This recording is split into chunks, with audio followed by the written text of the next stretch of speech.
বিসমিল্লাহির রাহমানির রাহিম। সূরা ৪ আন-নিসা আয়াত ৯। তাদের মনে এই ভেবে শঙ্কা থাকা উচিত যে, যদি তারা মৃত্যুকালে তাদের পশ্চাতে অসহায় পরিবার রেখে যায় তাহলে তাদেরও একই অবস্থা ঘটতে পারে। সুতরাং তারা যেন আল্লাহকে ভয় করে এবং সঙ্গত কথা বলে। আয়াতের তাফসীর।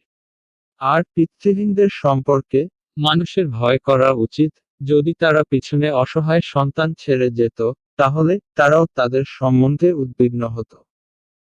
অতএব লোকের উচিত এতিম অনাথ সম্পর্কে আল্লাহকে ভয় করা এবং ন্যায় সঙ্গত কথা বলা। কোনো মুফাসসিরের নিকট এই আয়াতে অশিক্ষিতদেরকে, যাদেরকে অসিয়ত করা হয় তাদেরকে সম্বোধন করা হয়েছে।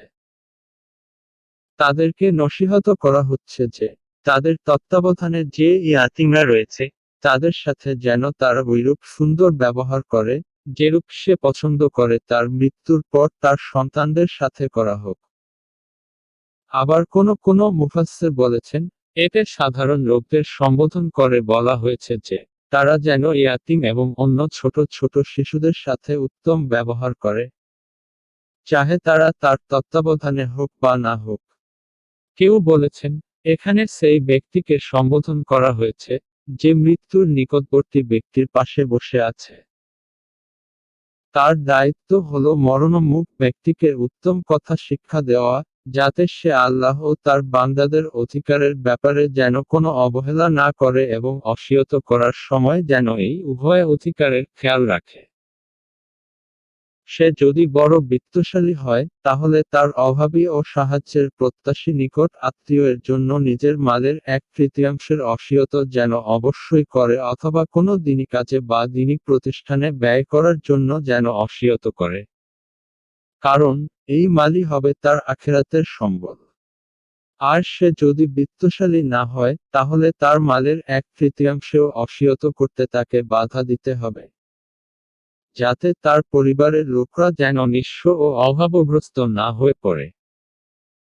অনুরূপ কেউ যদি তার কোনো উত্তরাধিকারীকে বঞ্চিত করতে চায়, তাহলে তাকে এ কাজে বাধা দিতে হবে এবং তার উত্তরাধিকারীদের জন্য সেটাই করা পছন্দ করবে, যা করা সে পছন্দ করে নিজের সন্তানাদির উপর অভাব অনটনের আশঙ্কা বোধ করলে। এই ব্যাখ্যায় উল্লিখিত সকলেই আয়াতের সম্বোধনের আওতায় এসে যায়। তাফসীর কুরতুবী, ফাতহুল কাদির। আয়াত 10।